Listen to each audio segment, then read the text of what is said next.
नाट्य सिनेसृष्टीच्या काही ताज्या घडामोडी घेऊन मी पूजा सावंत तुम्हा सर्वांचं हाऊसफुलच्या या फ्रेश एपिसोडमध्ये स्वागत करते।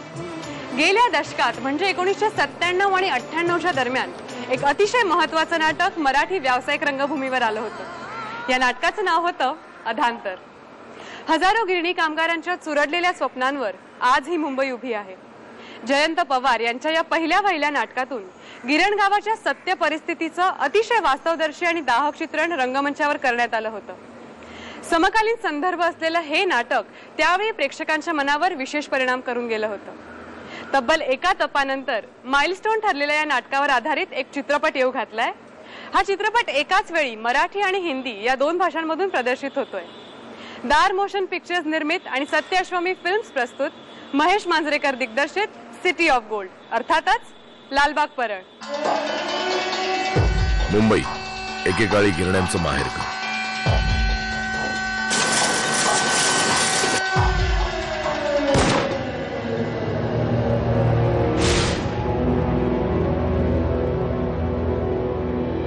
तुम्ही या शहराला लागलेली आता खरूज आहात खरूज। रिटायरमेंट घ्यावी तरी पैसे नाही आणि कामाला जावं तरी पैसे नाही।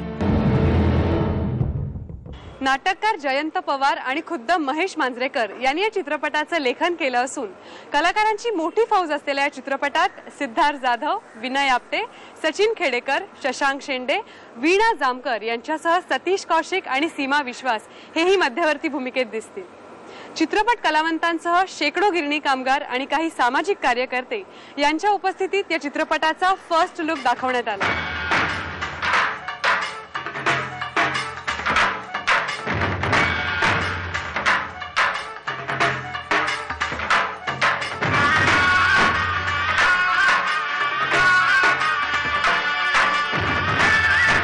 कॉमन मॅन आहे, तो सेन्सिटिव्ह आहे।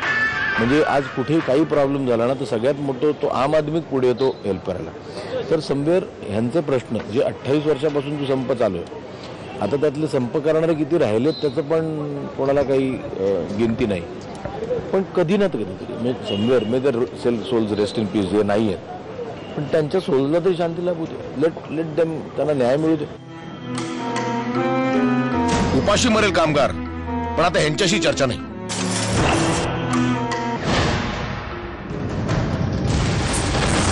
केला या लोकांनी।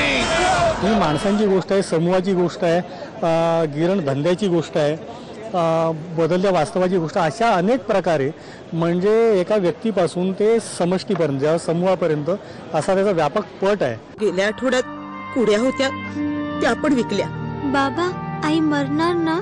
काय रे शिर्या, स्टोल पण कुठे चाललंस? ते आपलं रिपेअर करायला चाललं। काय शिजवणार त्याच्यावरती? मिली तो सुटेल साली। बेशक छोटा रोल है लेकिन 2 सीन करने में भी एक है ना, मतलब 2 शॉट देने में भी पता चला कि इन लोगों की समस्या क्या है, इन लोगों की प्रॉब्लम क्या थी और किस मतलब आज आलीशान चीजें बनी हुई हैं लेकिन किसके दम पे बनी हुई हैं वो असल में ना, किन का खून पसीना लगा हुआ है उसके अंदर। मामा मी काय मला पण कळतं ना, ही काही कथा नाहीये, हे वास्तव आहे। अशा कित्येक मुली, अशा कित्येक बायका आज त्या प्रसंगातनं गेल्या असतील आणि कशी त्यांना हे आर्थिक विवंचना, भूक आणि हे सगळ्यातनं त्यांना काय आयुष्य सामोरं आलं असेल आणि त्यांनी ते कसं पचवलं असेल हे करताना मला खरंच अंगावर काटे येत होते ते बोलताना सुद्धा। आणि सिनेमा पाहताना तर ते अंगावरच येईल। उपाशी बिन लग्नाचं मरायला लागलं ना तरी चालेल पण नीलवाला नको। कामाला काय घंटा जाते ती, धंदा करते ती।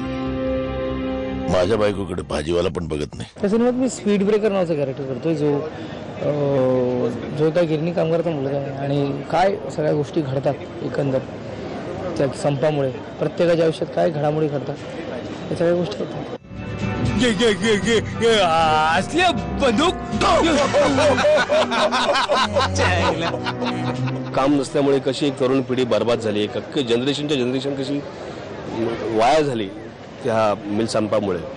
आणि ह्या एकंदर प्रवासात त्यांना भेटलेला हा परशाबाई अतिशय इंटरेस्टिंग कॅरेक्टर आहे। हा परशाबाई कोणाचाच नाही आहे, तो प्रत्येकाला यूज करतो। हलव्यासारखी सुपारी भेटली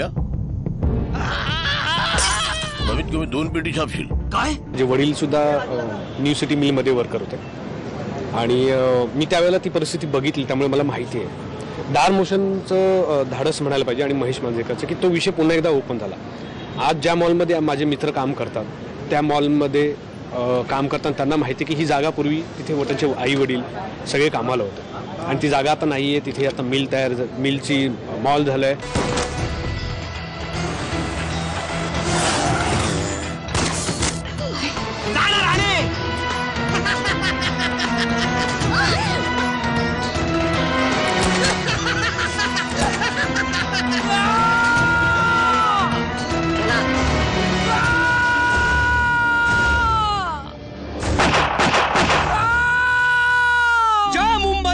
ज्या शहराला तुम्ही कापड पुरवलं त्याच शहरामध्ये हे मालक तुम्हाला नागडं फिरवतील.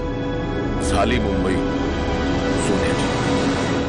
गिरणगावच्या संस्कृतीवर होणारं मॉल संस्कृतीचं आक्रमण, या विषयाभोवती फिरणारं कथानक आणि ग्रे शेडमध्ये रंगवलेल्या व्यक्तिरेखा हा या चित्रपटाचा आकर्षणाचा बिंदू ठरणार आहे. हा चित्रपट येत्या 9 एप्रिल रोजी प्रदर्शित होत असून